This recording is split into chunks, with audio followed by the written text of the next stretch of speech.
I hack you, you know, I hack all the speakers. So that's totally fine. In the morning, yeah, you know, yeah, absolutely. Great energy. How's everyone doing this morning? Thanks so much for having me. I'm really excited to be here. I love the fashion industry. I love apparel because it really is sort of ground zero for trends. And trends is something that I've been fascinated with my entire career.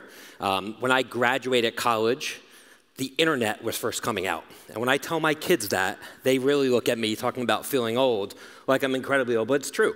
I graduated and came to the workforce around 2000, and I saw this incredible groundswell of change that was driven by the internet. And of course, the millennials, who were being born at that time, are really famous for being the first, what's called digital natives, the first generation that grew up with the internet in the household. They never knew a world without the internet. And if you think about what that does to their brains and what that has done to the corporate workforce when people come to companies and they don't understand why things are the way they are because they never knew a world without the internet. The next big generational shift was Gen Z. And the big distinction with Gen Z is they were the first generation to grow up with the iPhone in the household. Or as many of you probably have Gen Z kids, an iPhone as an appendage to their body. The iPhone obviously brought constant connectivity, real-time information in a way that we've never experienced. Again, differentiating and hardwiring brains even further. And now, age 0 to 15 is the core of a new generation coming out, which is called Generation Alpha, which I'm going to be talking about today, which is the first generation to grow up with AI in the household. The shifts brought about by Generation Alpha are going to be like anything else that we've never seen before. And it's something that fascinates me, which is why currently I'm spending about 90% of my time in AI, building, figuring out what it means for every industry, including your industry. Today I'm going to be talking about trends. I'm going to be going through the alphabet, letters A to Z.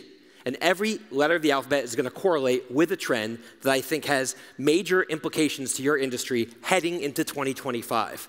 Of course, AI is a thread that goes through all of this, but I'm going to illuminate ways that both the consumer, macroeconomic factors, and barter shifts are impacting your industries in ways that you need to know.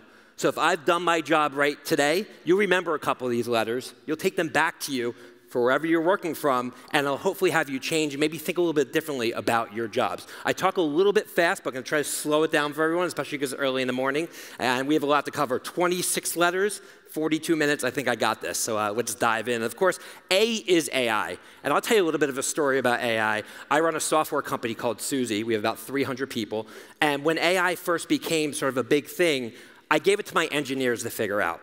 So I have about 80 engineers on my team, and I said, this is AI, it's a big thing. You need to figure out how we can build it into our product, how can it impact our customers. And time went on, and time went on, and nothing was really happening. And I got increasingly frustrated. And after about 6 months, I learned that maybe I was the problem, that telling them to figure out AI is the wrong way to go about it. Rather, what dawned on me is maybe I need to figure out the most important problems that need to be solved, and then how can AI actually help solve those problems. So I actually made the bold decision as somebody who's not a coder, and I took AI back into my reins. And I said to myself, figure it out, Matt. Figure out what AI means. And before jumping into using AI to solve a problem for my business, I decided to try to solve a problem for me personally, something I would have even a more vested interest in than the success of my business. And for me, like many of us, or probably all of us, it's staying alive. I'm turning 50 next year, I have young children, and I want to use AI to help me stay alive. So I went down a journey to try to figure it out. And the one thing I learned right away about AI is all about data. And data, when it comes to staying alive, is about the data of your body. So I started to go through 20 years of information to collect all the data of my body that was possible. Blood test information, MRIs, X-rays, notes from doctors, anything I can get my hands on, and start to categorize it. I put all the blood test information as a blood test PDF, all the X-ray information and consolidate it as an X-ray PDF. And I created something called a custom GPT, which for those of you, how many in the room use ChatGPT at this point?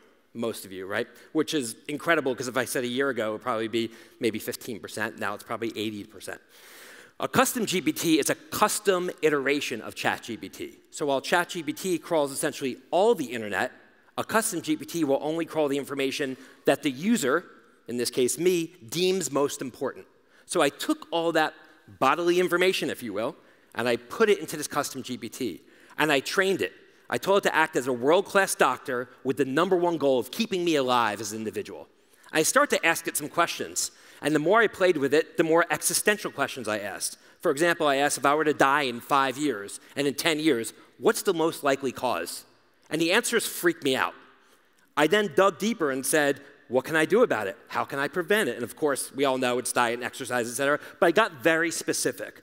And unlike a doctor who may be concerned about hurting your feelings, AI does not care about hurting your feelings. And now I use this health bot, as I call it, almost on a daily basis just to understand information. And it's something I think all of us should have. Then I created my own financial bot where I took all my financial information, and it actually helped me find $5,000 in tax deductions that my overpriced accountant couldn't. This is the future of how people are going to be using AI as an assistant for the most important things in their life. After I was able to successfully do this for my body, I figured it's time to do it for my business. What's the blood test information of my business? Well, during COVID, my company went remote, and we've never been back in offices since. And one of the benefits from that is that we're completely operating in the cloud. We use a tool called Gong that records every conversation we have with customers. When customers get on the phone, it says this call is being recorded for quality assurance purposes. And when I start to dig into our integration of this tool, Gong, I uncovered that we had 20,000 hours of customer call transcripts over the last 5 years. Customers talking about how much they love my company, how much they don't, why they work with us, why they chose competitors. And I put that into a model, very similar to my HealthBot model, and also start to figure out, well, this is kind of the input, but what's the output? And for a business, the output is your financial results. It's your metrics. So I put that in as well.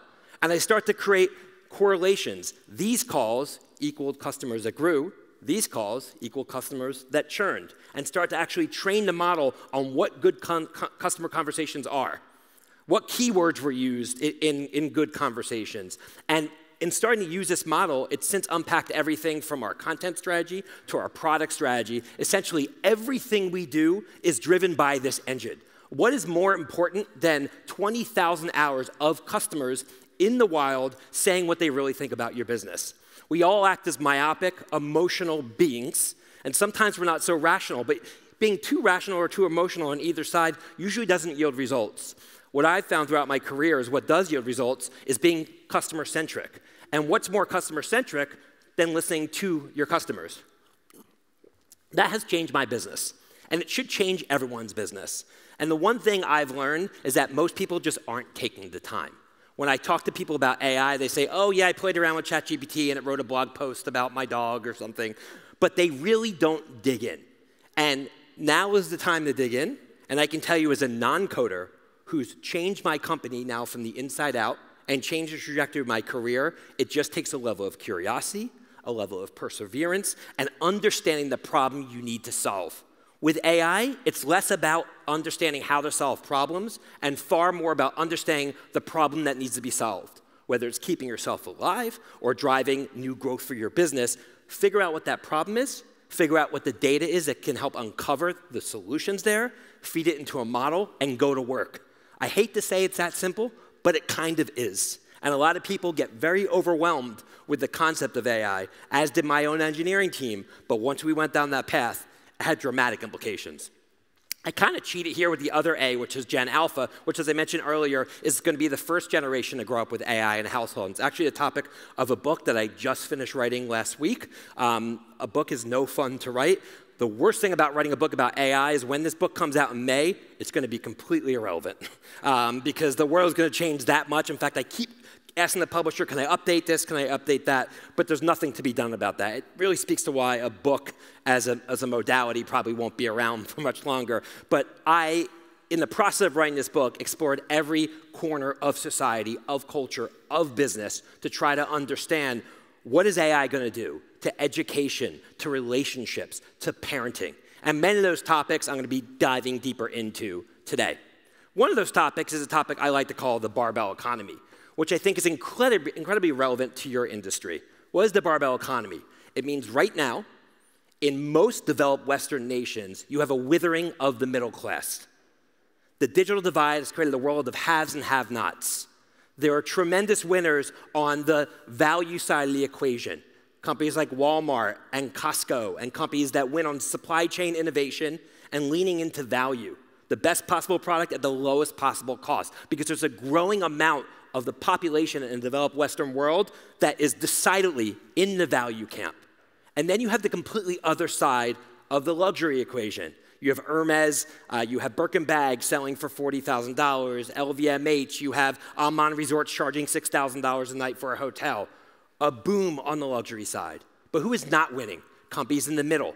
Companies like The Gap that sell $100 jeans.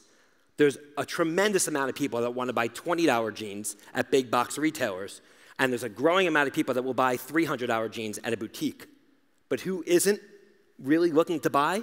People who want to buy $100 jeans. And this really flows to every industry, whether it's airlines, whether it's the automotive industry. Stay out of the middle. The middle is becoming the most desolate place in business, and that is only going to continue moving forward for a variety of factors in the world that we live in. C stands for the creator movement. Gen Z, as I mentioned earlier, is the first generation to grow up with the iPhone in the household. And now, Gen Z is becoming the CFO of the household. They aren't kids anymore. They're in their 20s and early 30s, and they are the people who are making household buying decisions. They are buying clothing for their children. They are buying clothing for their household. And since Gen Z is the first generation to grow up with the iPhone in the household, that is where they are looking for their content. I dropped my daughter off in college last year for the first time. I have older and younger children. That's a whole different keynote. One thing I noticed is that nobody had a TV. And when I went to college, everybody had a TV. Why? They aren't watching TV, but they're watching lots of video. Where they're watching videos on their phones, and when they're watching videos on their phones, it's not from mainstream traditional media sources, but from other people.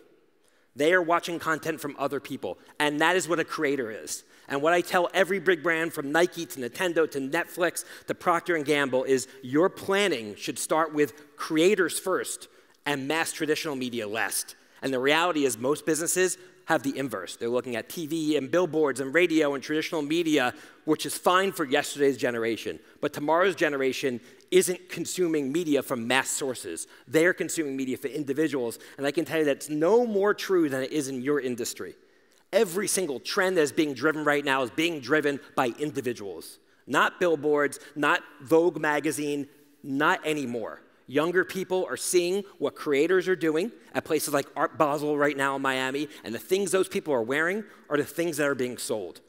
The creators impact B2B and B2C, and it should be the core focus of any planning cycle if you want to gain the most valuable asset in marketing to the end consumer, which of course is attention. I am Britton here on a December morning speaking to a brilliant audience in Barcelona about the future of fashion and apparel in an increasingly AI-powered world. So that was me. Except it wasn't me. That was my digital twin. I have cloned my voice using a platform called 11 Labs. Before today's keynote, I simply typed in a few sentences, and I had an output a voice that sounds exactly like mine. There's equally easy technology to clone your look and likeness, where in about 6 to 9 months, any of us will be able to appear on a screen, talking in your voice, looking exactly like you in a way that's indistinguishable to the other people. This may not even be me right now. Just kidding, it is. The notion of digital twins has massive implications. If you think about it, an A-list actor, now they can be in a movie filming in Singapore while filming a commercial in Toronto, and in one, they're actually not even on set. If you're a model, if you're an actor, if you're somebody whose time is in demand, you now have the ability to clone yourself. Many people probably think this is crazy, and many people don't believe it, but if I told you 20 years ago that 500,000 people would go to a concert festival called the Electronic Daisy Carnival every year to watch DJs push buttons and play music made by computers, you would have said I was crazy then as well. The end consumer doesn't really care. And we are now going to have the ability to clone ourselves, which for you in the fashion industry, if you're talking about models, actually, if you're a good model, it gives you the ability to really scale your presence, but if you're not really in demand, your job's going to be eliminated. And there's going to be a lot of job elimination, which we're going to talk about in a second. But digital twins is real. Cloning my voice was so easy. I will send as a lead behind the way that you all can clone your voice. You may not have a good application for it. For me, I also run a podcast, and every time I'm asked to run sort of a promotional clip, it's not even my voice doing it, and it saved me a lot of time. There's going to be a tremendous amount of applications for this in the years ahead. E stands for exclusive drops, and just like how young people love to be on their phone, and Gen Z is the iPhone generation. They also love this dichotomy that defines their culture, which is they want to feel connected, but they want to retain some level of individualism. They want to be part of something, but they still want to stand out as a unique individual. And one place, obviously, they do that is the things that they wear. And one way that they do that is through platforms like exclusive drops. Nike very successfully launched something called Sneaker, SNKR, which is an app that's sort of like a sister app to its core Nike app, where they will drop exclusive sneakers, and it'll be live for 24 hours. And that creates a scarcity value, and it creates the ability for individuals to really have something unique that other people want. And when we look at a world of mass customization in the apparel industry, that will remain, but at the same time, having this really drives deep engagement. So when you think about your go-to-market strategy, whether you're in a B2B or B2C sector, the notion of exclusive drops is something I would definitely take a look at. F stands for Family Matters, and this is the mean age of childbearing in Europe from 1950 to 2022, and this number continues to go up. What this means is that the average age of a family starting in developed Western nations continues to get older and older and older. People are acting younger for way, way longer in life, right? It used to be, and if you look at some of this data, it's fascinating that on average, a family will be starting when the woman was age 22, 23 years old. And now it's in the 30s.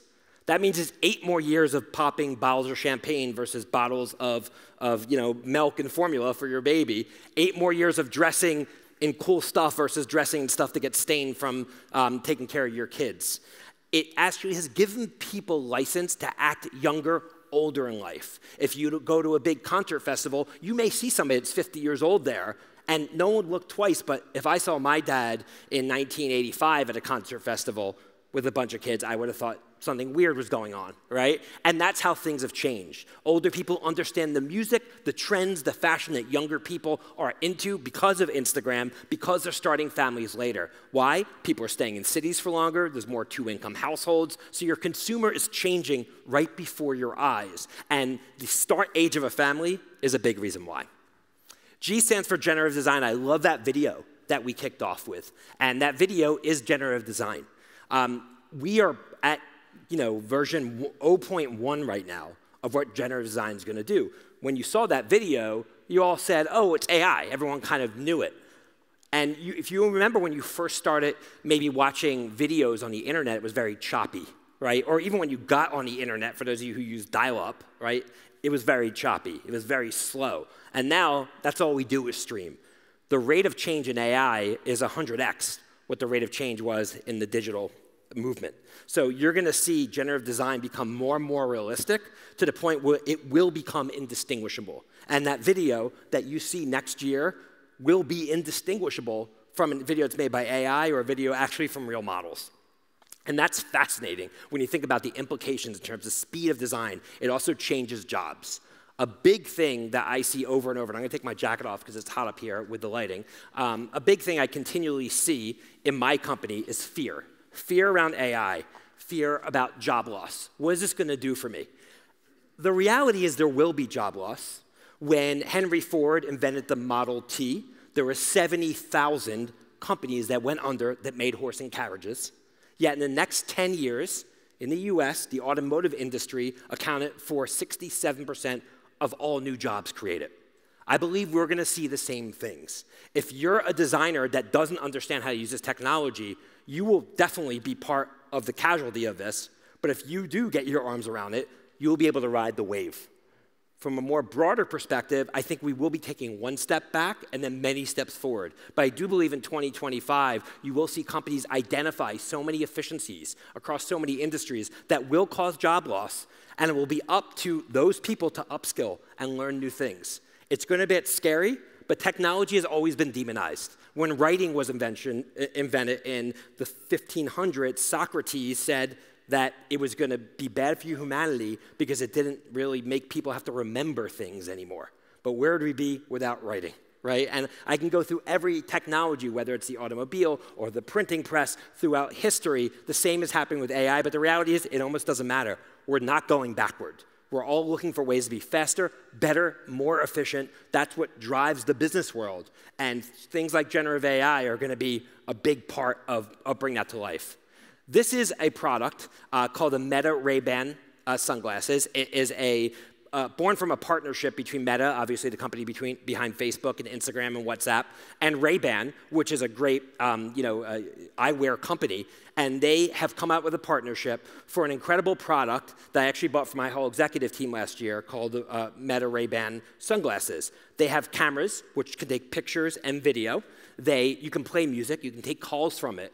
But now what's being rolled out in their most recent iteration of their software is what we all know as augmented reality, meaning I can look at a shirt on a rack in a store, and it'll tell me how much it costs, and it might even show me what I would look like in that.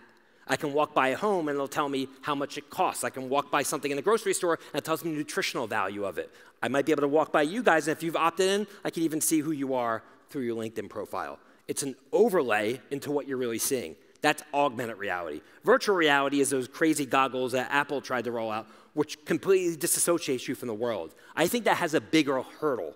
But this, augmented reality, doesn't, because it doesn't change human behavior. Because we all wear glasses, right? And I think this is the future of devices. This combines really the notion of a phone and AirPods all in one.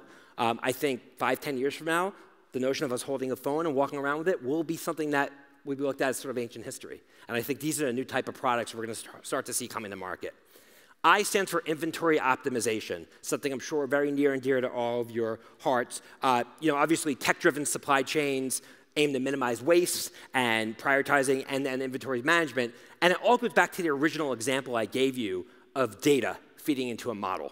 So just like I had a data model that was able to tell me what I should do for my company or what I should do to keep myself alive, models are being created that will allow you to understand how much inventory you have, what's being bought, by constantly pouring through historical data to allow you to figure out how much is too much, how little is too little. And the best companies are already switching over to AI-driven inventory optimization. And it's as simple as gathering the data points that you need to have that allow you to make those inventory-driven decisions and putting in a model that you can simply talk to. J stands for jobs. Jobs are changing. Why does jobs matter to you? Because when people come into the office, they wear something different than when they work from home. So this changes, obviously, fashion styles. I just spoke to the CMO of Anthropology, which is a big apparel company in the US, who told me casualization is their #1 trend. People are dressing more casually, which makes sense. My parents and my dad used to wear a suit and tie every single day to work. I don't really see any ties in this room right now, right? And so fashions are changing, which means that drives what you want to make and what you want to bring into the market. And what's changing that is sort of an outside-in impact from jobs. At Google, now 60% of their workforce is freelancers or part-time. I often get asked after this, people come up to me and they say, well, what should I tell my kids to do about all this? And I always say the same thing. Have them go deep into an art or deep into a science. Deep into an art is learning how to be creative, learning how to figure out the problems that need to be solved, learning how to collaborate, learning how to be creative. Going deep into a science is owning and operating and building the machines. If you can do one of those two things, you can have a lucrative career as a freelancer and not have to worry about layoffs, not have to worry about working at big companies, and also not have to worry about coming to an office, which again changes what you wear. So jobs are changing, and it's very much relevant. K stands for knowledge base, and this is very much what I've been speaking about this entire time. Knowledge is everything, data is everything. My use of AI and yours, the only difference is the data that we feed into it. We all have access to the chips that power AI now. We all have access to the large learning models like ChatGPT. The only differentiation is how you pull data together. Some people have data in file cabinets. Some people have data written down, handwriting. Some people have data in their minds. Some people have tons of PDFs. Gather the data that matters. The historical data that you've all experienced is going to drive your future decisions. But if you can't access it, it will not be able to be done effectively. So that is obviously step #1 in any based AI application is your knowledge base. L stands for localization. Your ability to customize and localize what you do is now 1,000x easier through AI. Your ability to take languages. in hundreds of different languages and push out the same type of copy, even ways that are culturally relevant, no longer requires you to have experts around the world. 50% of fashion executives say in 2025 they're planning on localizing their strategies. That could be localizing their products, localizing their messaging. But the more local and personalized and relevant you are to your end consumer, the better off you're going to be, and AI enables you to do that at scale.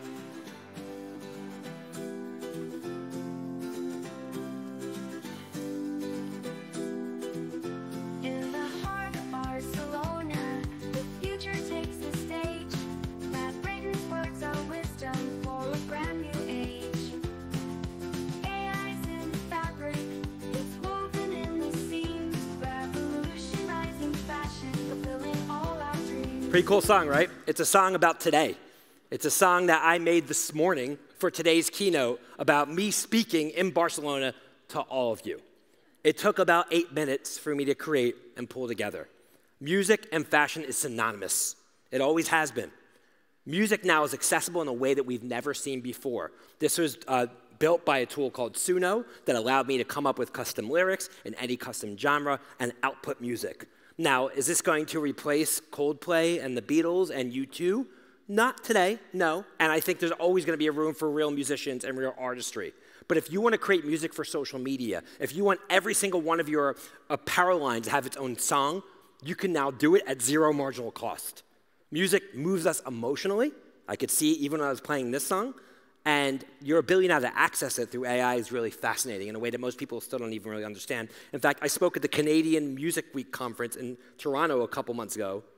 It was the music industry, and I asked the audience, about 400 people, how many people have heard of this tool, and they said 2. So that's how there's such a big disconnect now about what's possible. N stands for nearshoring. Obviously, where I live in the United States, the Trump administration is going to change a lot in terms of the global economy, one of which is tariffs and what it means for importing and exporting around the world. Nearshoring is something that is growing in relevance, and it's just something to keep an eye on in terms of how you look at your supply chain, how you look at your vendors, how you have an increasingly globalized structure that can move along with this. We don't know what's going to happen. But you know, the threats of 100% tariffs to the BRIC countries from the United States, well, if that happens, it's going to change the world. It'll probably drive a lot of inflation in the United States and other areas. You know, everybody has their own political views, but this is something that is going to be an increasingly big topic heading into 2025. O stands for Ozempic. Probably the #1 thing that's going to impact your industry besides AI in 2025 is Ozempic. What people don't understand is, you know, in America, 60% of the population is impacted by obesity. 60%. So it's the majority, right?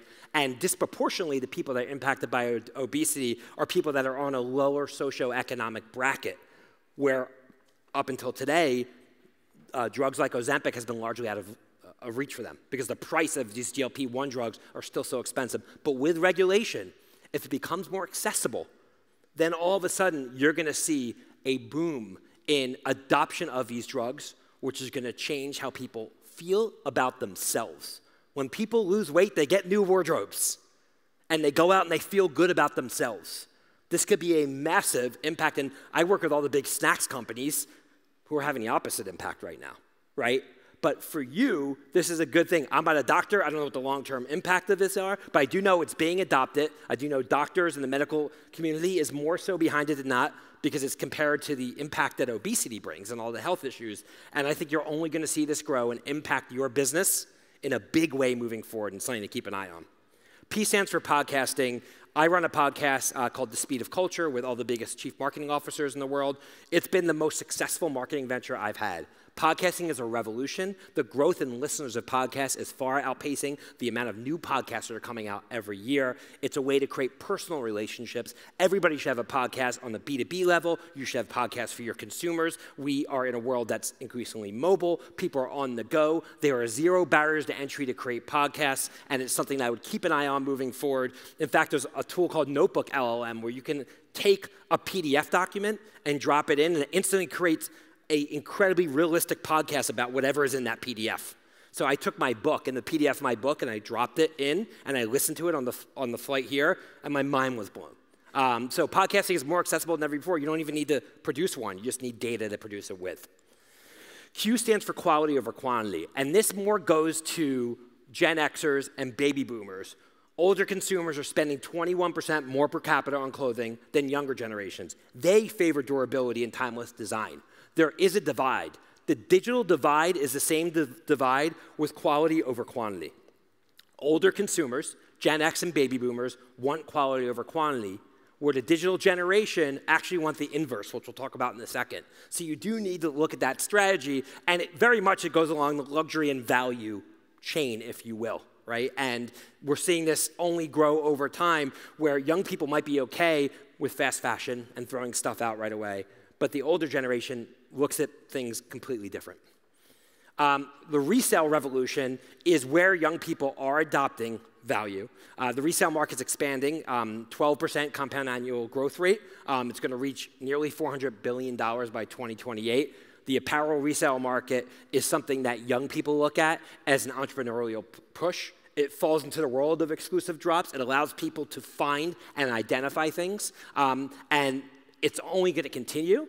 And it's not something that should be looked past, because while young people might be okay with wearing things once or twice, some of them throw it out, but a lot of people try to sell it on platforms like Depop, right, and try to monetize that. And it's something that is going to create both increasing opportunity and risk to this industry. S stands for Shein.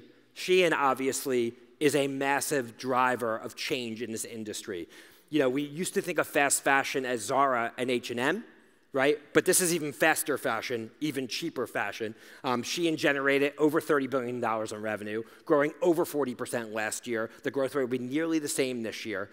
It is one of the #1 places that Gen Z has went to for holiday shopping in the realm of apparel. That just came out from Black Friday, Cyber Monday data. The price is so appealing. As I mentioned earlier, people want to feel like they're individual. And being able to buy things and then not wear it again allows them to feel individual. It's terrible for the environment. For sustainability, it is terrible. Amazon, who has long talked about how bad this is now launching a competitor to Shein and Temu that's going to be coming out next year. It does drive a lot of volume for your business. And the crazy thing about platforms like Shein is they have no inventory. It's just all data. They're driving demand data and connecting it to manufacturers and suppliers direct from China and connecting the dots with consumers. And it's really how the future of shopping is going to be. I think companies like Amazon do have risk ahead of them, because ultimately you can have an agent or an AI bot, if you will, go and seek out from any supplier in the world. If you want a red sweater with pom-poms on it, they can find it for you. And they can get it directly from the manufacturer. That's basically what Shein's doing on a mass basis, but soon we're going to see AI agents allow people to do it on an individualized basis, essentially skipping the middleman, if you will, and going right to the manufacturer. Again, which creates a lot of opportunities if you can connect with these models. T stands for TikTok. TikTok recently launched something called TikTok Shop. I work very closely with TikTok. An announcement came out yesterday. TikTok is supposedly going to be banned again in the United States. We don't know if it's going to happen. TikTok is the #1 place where most young people are looking at their phone, and there's other competitors to TikTok around the world where they're consuming content the same way. And like most social platforms, they are getting into commerce. TikTok just launched TikTok Shop and drove over $100 million in US sales, 3x their performance from a year ago. What is TikTok Shop? Well, it's called social shopping. As I mentioned earlier, creators is what people look at. It's where they get their information. It used to be creators used to say, this is what I'm wearing tonight. I got my dress here. I got my shoes here. You know, you can go buy it. And then maybe they'll have a link. Now, it's more like a live shopping experience where they will host a 30-minute show going through their entire closet and actually selling stuff. And many good influencers that have big audiences are actually creating their own lines. I've tried to work in the past with many manufacturers in apparel to team them up directly with creators, because creators are going to be the future brands. So if you look at big apparel brands, if you look at Gap or Banana Republic or big brands in the past, they grew through traditional media. But as I mentioned earlier, young people don't consume traditional media. They consume content from creators, which is why we see Kim Kardashian's line of Skims worth $4 billion, right? And it's happening in every single industry. Celebrities and influencers are the new brands. And now they have a platform to distribute. So I would really think about who are the creators, who are the influencers in your world, how can you team up with them directly to help them come up with their own lines and let them sell directly. It's a completely different model, but a booming model, as evidenced by TikTok Shop. U stands for ultra-personalization. And this kind of comes through a lot of different manifestations, one of which is in content marketing. We all get email newsletters, right, all the time from companies. And normally the one I get from a company like, say, Nike is the same that you get. But now, with the knowledge bases that I discussed so frequently during this presentation, AI models can actually create emails that are at scale one-to-one, where I'm going to be getting an email from KLM Airlines that's completely unique to me based upon where I traveled in a way like we've never seen before. So personalization could be about allowing people to personalize what they wear, what they order. It could allow them to actually be personalized in terms of an online shopping interface when they log in, but it also can be driven for communications. And I think this sort of monolithic mass media model, if you think about where we've been in the past, I'm going to market to the 18 to 34 demographic, right? That's a cookie cutter demographic. And we all know people that are between the ages and 18 to 34 have vastly different worldviews and vastly different interests.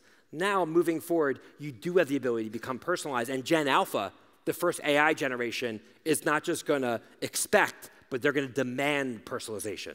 Right? And if the oldest Gen Alpha is 15, you're talking about Gen Alpha entering the workforce in about 6 years.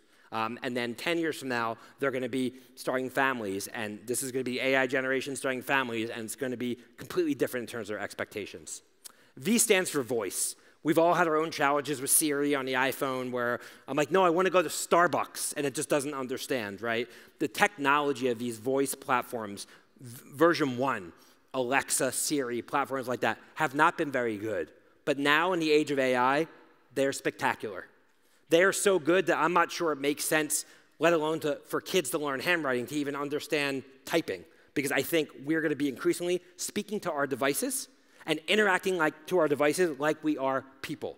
I started my company, Suzy, in 2018 because I had a feeling that we were going to be entering this AI age where people were going to be interacting with their technology like people. So I named my product after a person, right? And I think over time, you're going to see personalization be driven by voice. When I go on long car rides, I'll open up ChatGPT's app, and I will brainstorm with it about ideas or concepts. I know it sounds crazy, but it's amazing, and it listens to me, unlike some people who work for me, who might probably be like doing something else when I'm talking to them.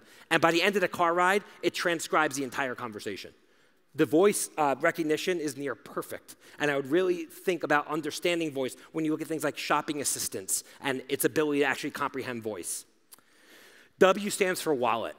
Wallet is a big thing. This is for the US, but it's actually replicated in many nations around the world. In the United States, during COVID, there was a tremendous amount of fiscal stimulus, as we know. And one thing we saw as a result of this stimulus is the difference of how people treat money and the relationships with money across different generations. So my dad passed away 3 years ago. When he did, I was put in charge of his estate. And when I was shocked to learn how much money he had saved compared to how he lived. I just didn't understand it. Based upon how much he had, why did he live in a house like that? Why did he have the same car for 20 years? For somebody like me, I just couldn't comprehend it. And I started to really look into it and talk to his friends that were still with us. And what I learned was that he grew up, as a baby boomer whose parents had lived through the Great Depression and World War II, and their relationship with money was one of scarcity. Let's look at the different end. Fiscal stimulus that happened during COVID, and young people got money. Was their relationship one of scarcity? No. NFTs, meme stocks, right? Online sports gambling. It was a complete opposite. It was a risk-on behavior with money. It was essentially them taking money and spending it as quickly as they could, in many instances to try to make that quick buck, the opposite of the baby boomer approach of patience. And we're starting to play that out in economic data. On the left-hand side is personal savings rate. Actually, sorry, it's on your right-hand side. Personal savings rate as a percentage of income.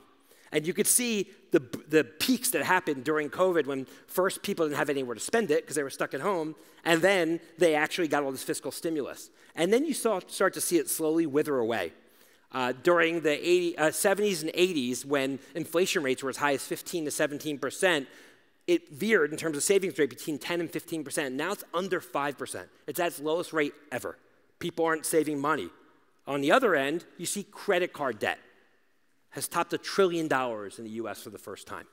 So what happens when people basically have an expensive lifestyle and they can't afford it? Well, first they drain through their savings, and then they put it on their credit card. right? You see things like buy now, pay later. I'm sure you all know of platforms like Klarna, right, that allow you to put it off and pay later. I'm not sure they're going to be able to pay later. And despite the fact that the stock markets and many markets are all-time highs, I think we're in for a rough period of economic headwinds heading into 2025, which is going to accelerate the path for companies to adopt AI, to drive efficiencies, which will create short-term job losses, but in the end, drive a much more efficient economy overall. But this is just fascinating, especially when you look at the risk-on, dopamine-infused relationship that people have. Because, again, you're talking about a generation that grew up constantly looking at their phone and wanting that instant gratification. Well, they want the same thing from their money. They want to be able to buy stock options in Tesla and make what it used to take a year in a couple minutes. They don't want to work for 50 years with the same company saving like my dad did. They have no interest in doing it. It's about looking at everybody else's highlight reels and living for the moment, which obviously there is some merit in, but not if you're living off credit card debt, right? And I know I probably sound like the cranky old man complaining about how things used to be. Maybe that's what I'm becoming, but the data doesn't lie. I'm responding to the data. I'm not sure it's going to change. That is what's driving Shein and consumerism more broadly. That's happening is people want to buy. It's easier to buy things than ever before with platforms like Amazon. It's just fascinating to see how it's impacting society so broadly. X stands for excess stock. You're going to see big issues from platforms like Shein in terms of sustainability. And I know that all of you here are focused on doing good and making sure you're acting responsibly. The fashion industry produced 5 billion excess items in 2023. It's expected to be about 7 billion items in 2024, based upon these fast fashion, based about younger people being okay buying disposable. And obviously the resale market is one way, but this is a big issue. And companies that can tackle this issue in a variety of different ways are going to be companies that are going to find themselves on the right side of this, because this is becoming just, the sustainability is becoming increasingly unsustainable, if you will. And I think you're going to start to see tipping points. I think you're going to start to see a lot of regulation there as well. Y stands for younger shopping habits, and this really plays to what we talked about with the economy. 73% of Gen Z shoppers in the US report changing spending habits due to increased prices. Obviously, inflation impacted a lot of developed Western markets, and people are really starting to feel the pinch. Obviously, the rising credit card balances are a reflection of that. So value is really the name of the game. When you look at the younger consumer, how do you reinforce value, value, value? Because that's really what they're interested in. And Z, I thought was really interesting, is a company called Zalando, which is a European retail brand. They launched something called an AI shopping assistant. And it was used by over 500,000 customers in the first year. So what is an AI shopping assistant? Well, I'm bringing this presentation full circle now, right? But now I'm zooming it down to you. An AI shopping assistant is essentially my health bot for your industry. What would an AI shopping assistant want to know? What data would be important for an AI shopping assistant? Well, it would want to know my size, my measurements, pictures of where I looked good in the past, right? Show me the picture where you felt like you looked the best. Show me your Instagram post that got the most likes, where people are like, I love that. Show me what your style is. Tell me what type of music you like. Tell me everything about yourself, Matt, so we know that you only wear black, right? And feed that into a model. And then when you want to buy something, you can go to that shopping assistant and say, I need new clothes for the fall. I need a new suit for an upcoming business meeting. I need a new dress for a date that I have on Friday night. And that AI shopping assistant will know what you like because it has that data, just like a personal shopping assistant would. And with access to manufacturers around the world, will go and find that for you in the most efficient way possible. That's where pressure comes, and that's where opportunity comes, because it is very much skipping over the middle layer of the apparel and industrial complex, which is the retailer in the middle. And retailers are jumping on it in the case of Zalando, but it actually collapses the supply chain in a lot of ways and ultimately benefits the consumer. And the thing about this that's most fascinating is it does not require new habits, because you're just talking into a device, just like you would talk to an actual shopping assistant. This, to me, is the #1 way I think AI will be impacting your industry in the years ahead, is the way that people consume. It's going to be consumed in the way like they're talking to a person, except they're talking to technology in a way that benefits the consumer and ultimately hopefully benefits the industry. So that's all I have today. There is a QR code you're welcome to take a picture of, and you'll get a video of the presentation, a list of 100 AI tools, many I mentioned today. My information's here. If you have any questions, I'm happy to reach out. You guys have been an awesome audience, and thanks so much for the team for having me today. Thank you. Thank you so much, Matt Britton. You know, Matt, what was so interesting, also to you guys, I had to smile a bit, when you said